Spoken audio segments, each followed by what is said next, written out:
doing today? Very good. And you? Doing well. So glad to talk with you. I adored Train Dreams. I think this movie is just incredible. The atmosphere, the patient observance of the film is just something we don't see a lot of, and so I really appreciated that.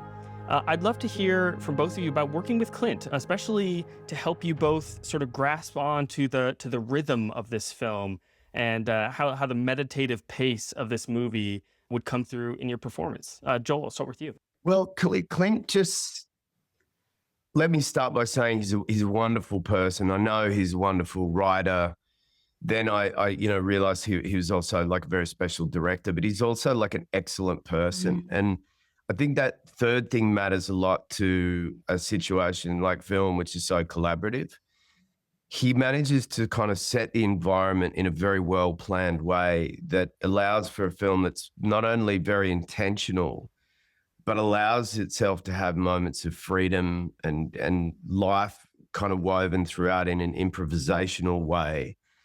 That allowed actors, like certainly for my feeling, to feel like I was part of his collaboration, but I was very well looked after by a very sure-handed and minded director. So I can only hope that the future holds a chance for any of us to get to work with him again.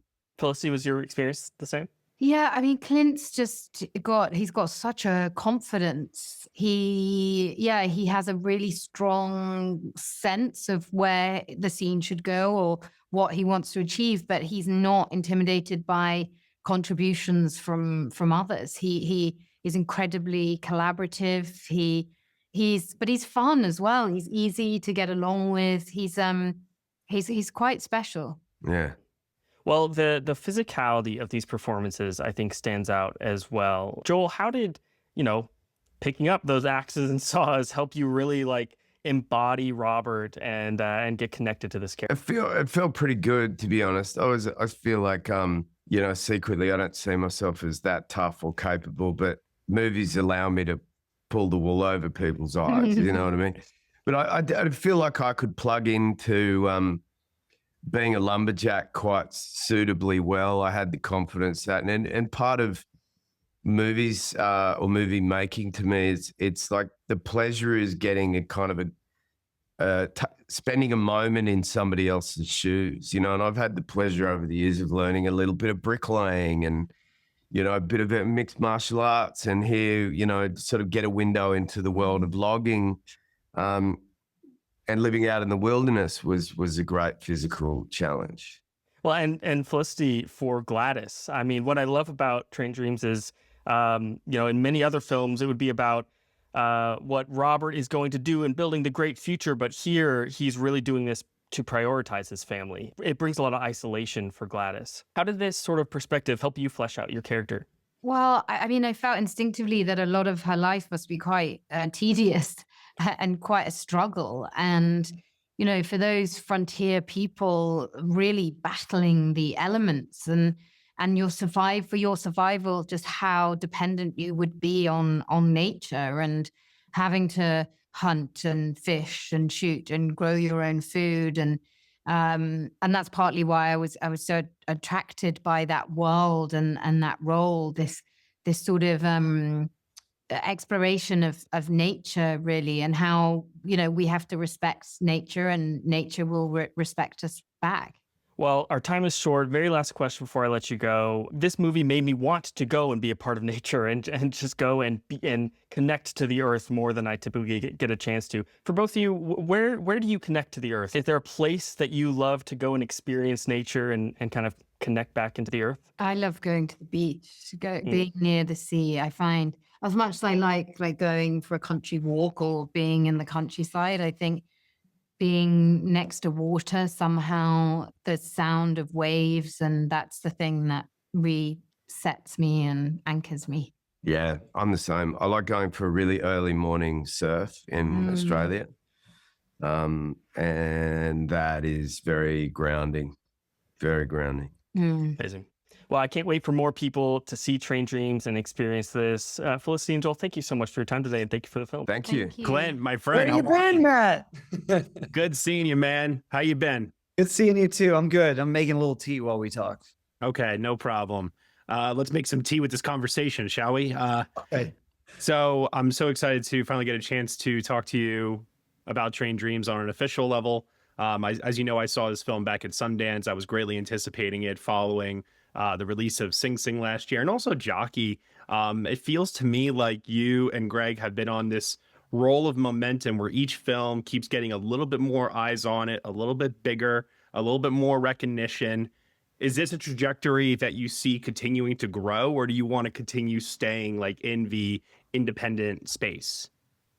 Oh, it's a good question. I mean, I don't know. You never know how you do your best with a film, and you never know how it's going to be received. And you hope people, you hope you get eyes on it and people watch it, but you can't control it. And I think what I know, I can speak for both of us in this, that we're both just trying to make a better film each time, and trying to grow as artists. And then, I think in terms of scale, if that's what you're asking about, it's just like whatever each film needs, and I think being able to tell the story in the way that it needs, whether that's a budget of 2 million or 200 million, like that's, hopefully what we'll be able to do. I just recently spoke with Mona Fastfold, who trades directing duties, of course, with Brady Corbet, and they both just made back-to-back films for $10 million. As I understand it, Train Dreams also hovering around that same budget, right? South. Oh, okay.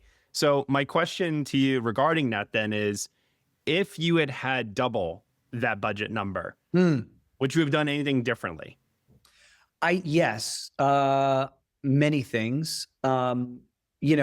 Like I think the big thing is just having a bit more time. That's the hardest thing on a film set, is just like not having enough time to even just like go around and like pick up shots of chairs and stuff like that you don't know if you're going to need in the edit.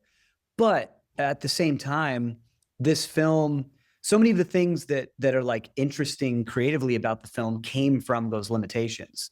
And so it's hard to divorce those two aspects and say, well, I would have loved to have had more money, of course, to be able to like have more extras in the background or have a little bit more time or something like that. But at the same time, like, yeah, a lot of what's great about a film, any film, is it comes from those limitations.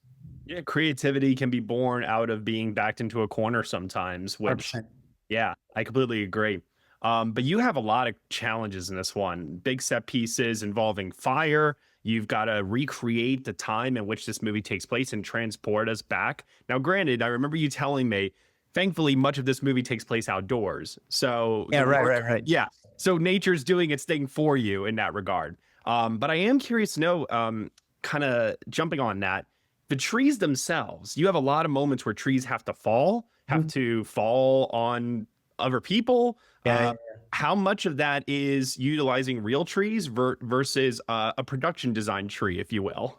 It's a good question, and it's a mix of there were some times that that you need to see a real tree fall in the film, and that was we didn't want to be irresponsible with that and do the very thing that the film is kind of criticizing. And so we went into logging areas where they were already cutting down trees and just said, hey, show us which trees you're going to cut down next Tuesday or next Wednesday. And then, we'll film those as they come down. And so trying to be responsible while also getting what the film needs. Another part of it was, a big other part of it was our production design team, led by Alex Schaller, who's an amazing production designer. And I didn't do anything. They built these like big stumps that were like 12 feet tall out of wood and fiberglass and styrofoam that then we could like cut into as if we were cutting into like, 1,000-year-old tree, but it's just something that we've built also to be able to stage those things around in different scenes. And then the third part of the equation is our incredible VFX supervisor, Ilya Mokhtarizadeh, who not only did the hard work and the detail work of like painting out, when you have a house in the background or something like that, or a modern like telephone pole, but also, extended those trees up from those stumps and did a lot of the firework and just like was does such beautiful work in the VFX that you don't even know it's there, which is the hardest VFX to do. Oh yeah, invisible VFX. I love it. Anytime we get those reels at the end of the year from VFX houses showing It's like, I agree. It's like that was visual effects, sky replacements. People have no idea sometimes how complex it can get. I know, it's Uh, amazing. Going back to the original novella itself, I remember you saying that Jockey was a very personal film for you in a lot of ways. I can feel that same energy coming through here because much of what Train Dreams is commenting on is how we experience life, how life, in a way, throws curveballs at us, and we got to find a way to just keep pushing forward and find those small grace notes, if you will. What was the way in for you and Greg in the adaptation process to make this feel so? I don't want to say personal necessarily, but like something that could be universal for an audience. Yeah. I mean, there was a lot that felt universal about it just in reading the book that I felt like I connected to, about like, and that I felt other people would as well, dealing with grief and loss and dealing with the passage of time and feeling like, life is kind of leaving you behind, even while you're still alive. What do you leave behind? All those questions. What are we doing to the environment?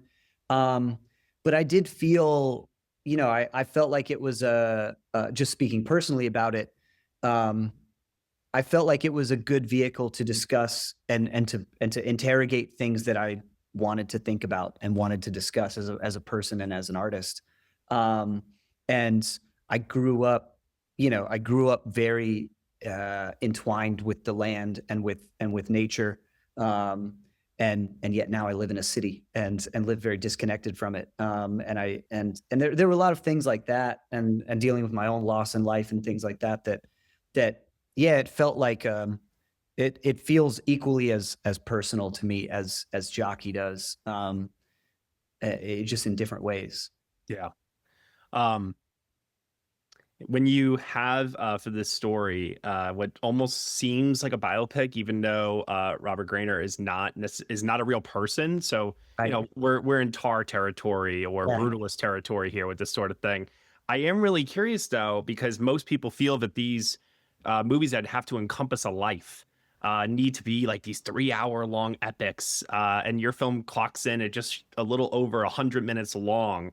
How did you arrive at that runtime? Was there ever a longer cut of this? And to piggyback off of that, were there other either biopics or like movies like Citizen Kane, if you will, that like try to capture a person's entire life that you thought of while making this?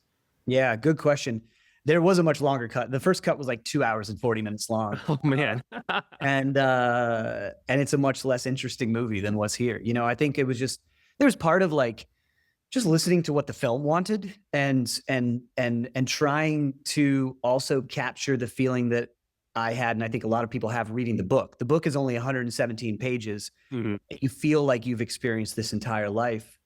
And so wanting to like give it enough time to where the film can slow down and be slow and have its quiet moments and not just like rocket by, but also like have it feel like life feels, where you look up and you're like, wait, I was 30 yesterday and now I'm not, now I'm much older than that.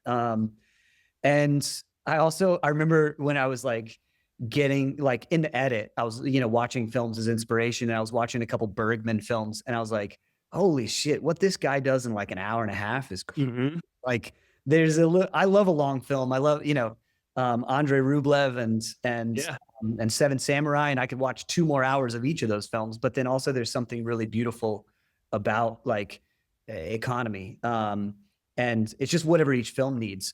And then, Andrei Rublev was a big inspiration in terms of your film question. Jules and Jim was another one. Love Jules and Jim. Yeah, it's just like it's so perfect and so beautiful and has such a lightness of touch within very heavy subject matter.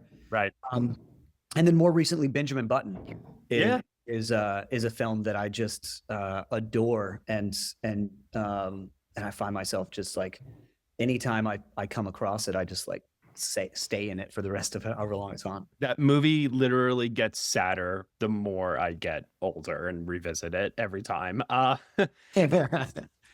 Joel Edgerton, I love his performance in this movie so much, partially because it's one that is very internalized. He's a man of very few words, but there's such power conveyed through even the smallest of gestures. What was it about him as an actor that made him right for this particular part for you? I mean, I think you nailed a big part of it right there, is just how much he can do with so little. He's got so much depth as an actor and as a person now that I've gotten to know him. And that's, of course, where that comes from. But he's got so much depth that comes across by doing so little. He can do so much with his eyes that, like, I've always found myself a fan of his work, and of just like wanting, wherever he's at in the frame, whether he's right front and center or in the side, like I'm always kind of like watching him and wondering what he's doing. There's also something very, outside of like the insane difficulty of doing a performance like that, that's not big and boisterous and yet like just breaks an audience apart emotionally. That's really difficult. And then to also be somebody who can hold these two things at the same time, of being very masculine and being very tough, and then also being super tender and sweet, and that you believe that he could cut down a tree and be that guy and haul logs, and then you also believe that he could, wash puppies and burp a baby, is just that's a really rare gift. Joel and I did speak briefly about that in terms of channeling like people's perspectives of or perceptions of masculinity, and how even back then we assume like, oh, all men were tough and all men were, not connecting with their wives or whatever it is. But, he's portraying it, as you say, in the movie. And I think it's some of the most beautiful work that he's ever done. And he's always done some really great work. And speaking of great work, Will Patton, narration. Oh, man. Yeah. When did that happen and how did that happen? Very late in the process. And it was something that I was like, out of fear, frankly, like putting off as long as possible. Our editor, Parker Laramie, our wonderful editor, did the voiceover for it for a long time, did the temp voiceover, just because like I was constantly rewriting it and replay and tooling it around and taking things out and putting them back in. And just as part of the like iterative process of the edit.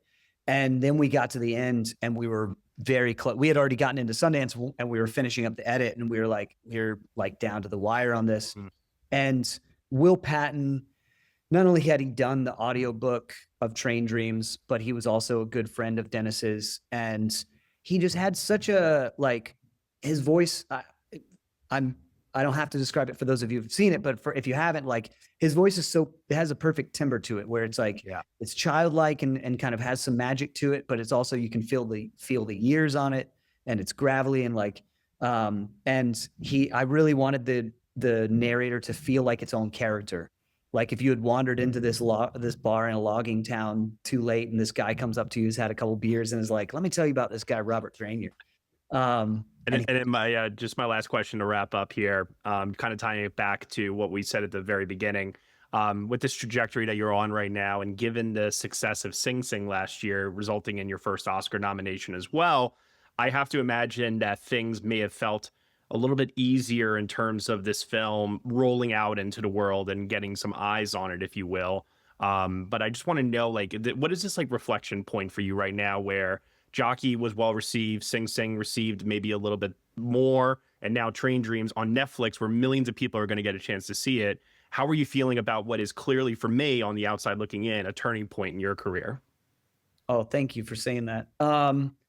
I don't know. I'm incredibly excited that Netflix is putting it out, and that it will be like that I'll have a film that's accessible in a way that like our films haven't in the past, and thinking about, I've got family members who live out in the sticks and have never seen, a film that I've made, and now they're going to be able to, and I'm really proud of that. And then I think on your other question, I appreciate you saying that. And I feel very lucky to be in this place. And also I'm just like looking forward to making the next one and trying to just make a good film. It never becomes easier to make a good film. You Right. start like writing a new script and you're like, have I ever done this before? Like, it's crazy. I know that you and Greg will figure it out, and I know this won't be the last time that I see you. So I look forward to seeing you again, Clint. Thank you for your time here. See you soon. Looking forward to hanging. Bye. Hello, my name's Daniel Howat. I'm from Next Best Picture. William and Kerry, how are you both doing today? Great. People are liking the film, and we're proud. What you should be. I'm one of those people. I think this movie is astounding. I'm so grateful for your time. One of many things that I love about this film is the pace. It's patient, and I think that patience is really something we don't see in a lot of movies. I'd love to know about your experience working with Clint and how he helped both of you, communicate that the meditative pace. How did he help you understand the pace that he was going for in the film to help each of you find the right rhythm for your performance? Kerry, I'd love to start with you. He very much kind of let me figure it out, myself, and didn't micromanage, and that made me think I was doing it right, I guess.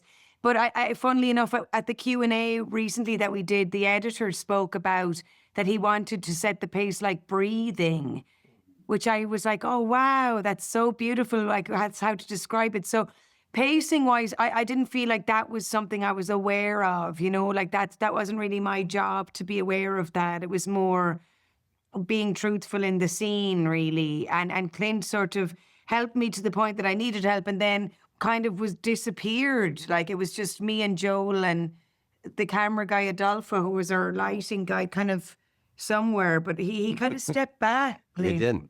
Yeah, hands off, kind of. Joel set the pace too. He had been doing this for a while, and I could tell by his That's true. pace, and I sort of matched that. But yeah, I felt like on this film, if you want to stop and think about it before you say the next line, by all means do it. And I push myself because I get bored in films. With pacing not being, I agree. It's massive. But there's something, we were talking about it. The woods were beautiful. We were upstate Washington, the Pacific Northwest, and it kind of makes you relax a bit and slow down and whisper when you're in the woods, a heavy forest like that. Well, I did want to zero in on a couple lines your particular characters say that I think are really remarkable. Kerry, the line I wrote down for your character was, every least thing's important. It's all threaded together. This idea of connectedness is really ingrained into the film. What about the idea of connectedness drew you in and made you want to play this role? Not so much connectedness, just like the respect for nature and the understanding how close we are to nature, and that death is kind of a natural part of life. And, those themes sort of I liked about them, that and healing, healing to continue on. I love that because I feel like that's obviously something we're all going to deal with. And I just thought it was, some of the lines that she said were beautiful, and I believed them as Kerry, so.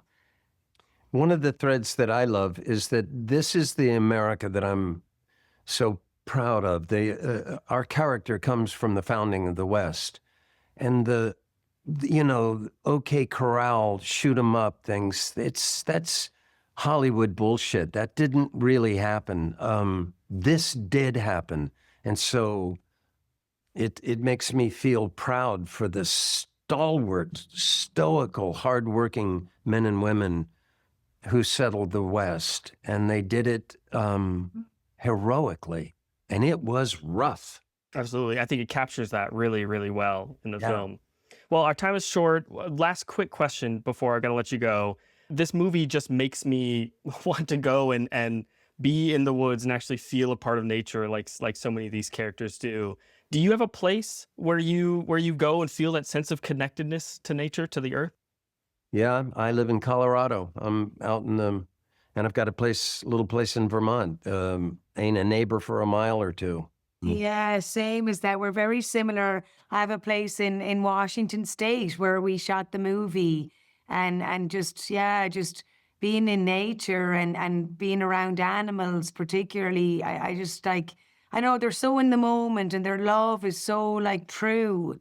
I just find them way easier to trust than humans. And in the movie, like that when he has the dogs, like when you think about it, they kind of help him keep going, and they help him. And animals are like such gifts for us in our life. They really do help us heal.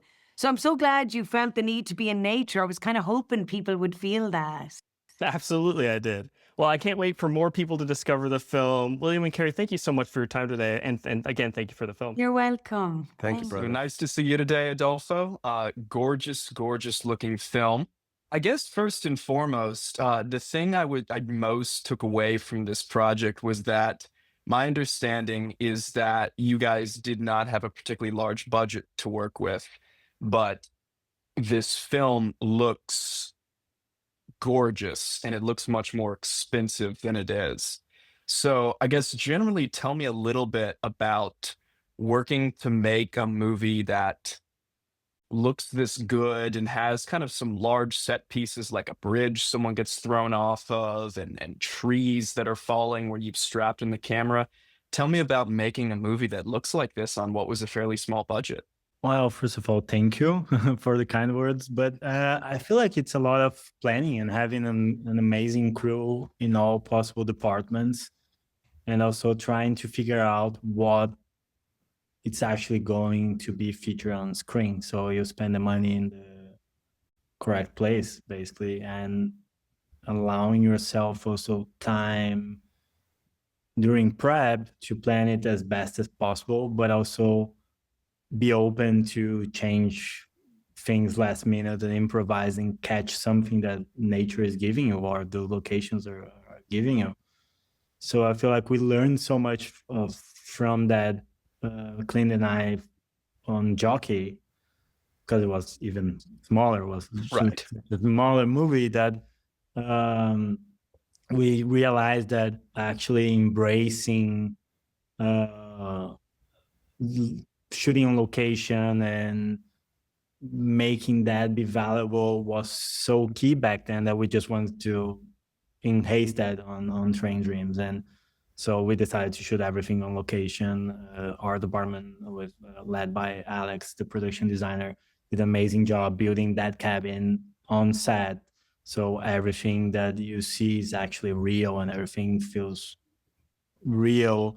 And we were able also to shoot most of it at the time of the day we wanted to shoot, working with natural light. So you're not spending a lot of money on lighting, but you are spending a lot of time planning from all departments. And so it's just like so many different aspects to try to bring justice to those images. The script was so beautiful and the story is so beautiful and it talks so much about nature that we really wanted to be faithful to it. And I feel like it's just a lot of effort from everybody. Well, you mentioned shooting a lot of natural light.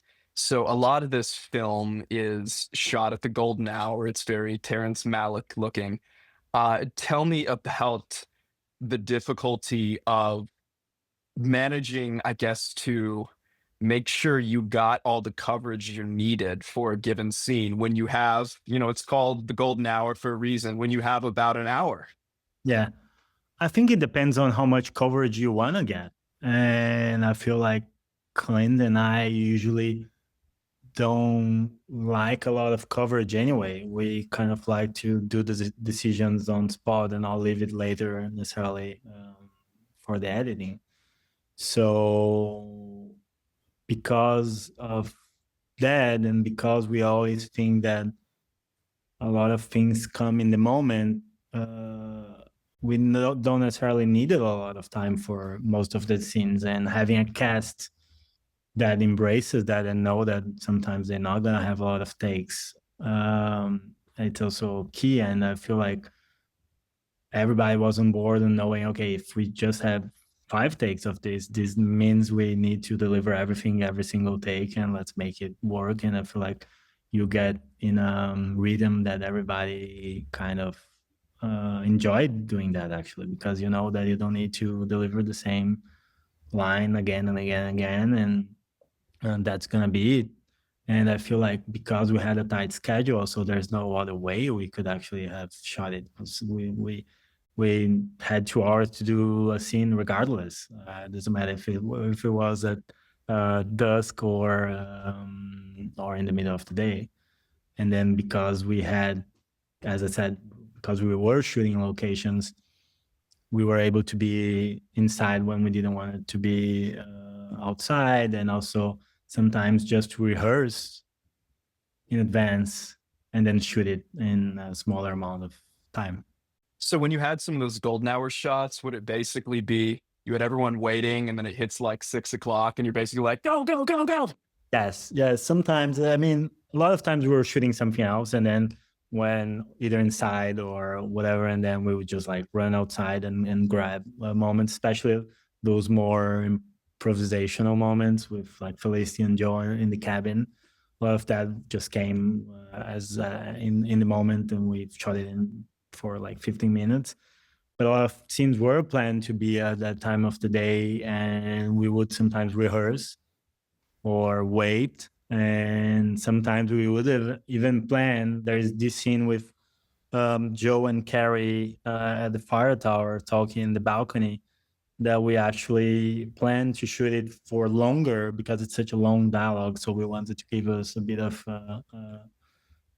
safety. So we planned to shoot it in a earlier time of the day, but we started shooting it and it wasn't feeling right for anyone, for Clint, for me, for the actors. It just felt like they should be looking at a beautiful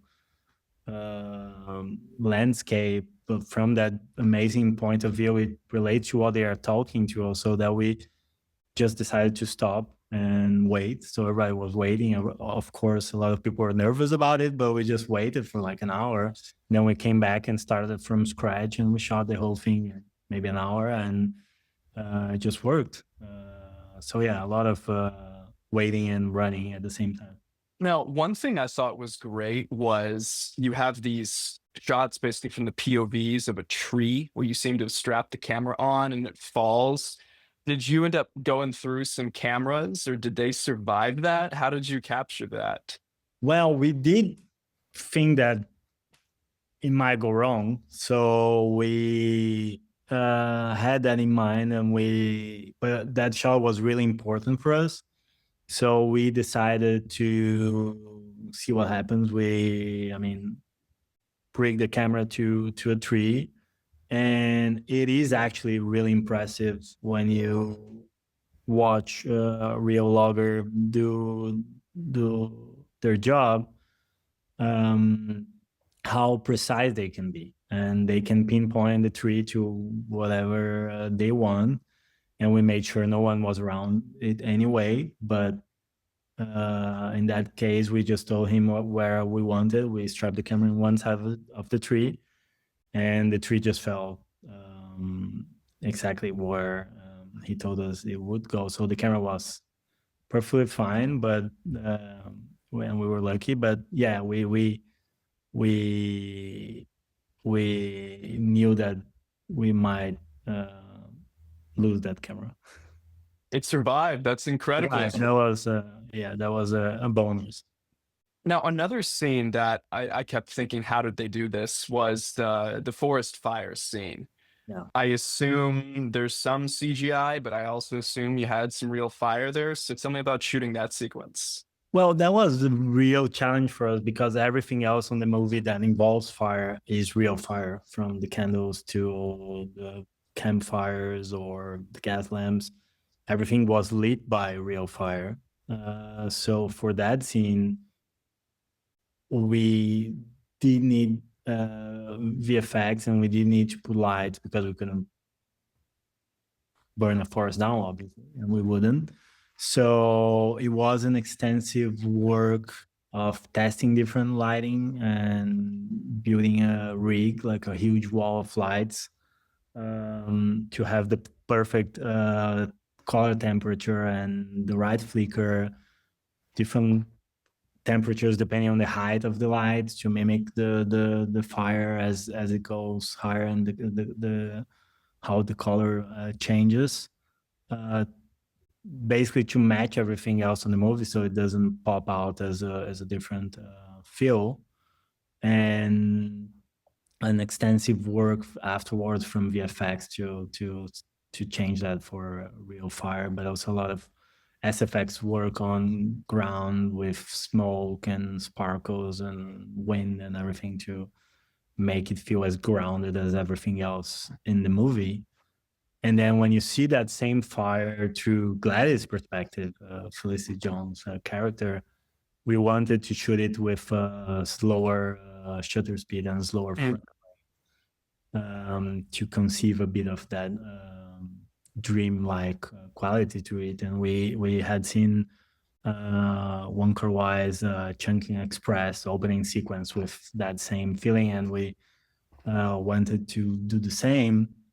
But because of the SFX, because of the VFX that was going to be needed later to change lighting to fire, and because it would have become a really blurred image that would be more complicated, and we wanted to have that as perfect as possible, we actually went to a sound stage just for that scene, actually a volume stage with all those images projected on the LED screens, and we just shot it, that bit of the movie on it. So after we had shot it, the scene was basically ready, and we had the actual blurred fire behind her.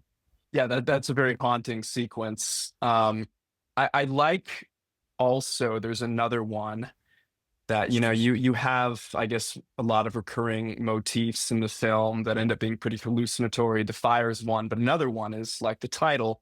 There's these constant pushes in, like along a train tracks, since obviously the film's a lot about trains. And you see, and sometimes, you're pushing in towards these silhouettes under a tunnel, and other times you're pulling out.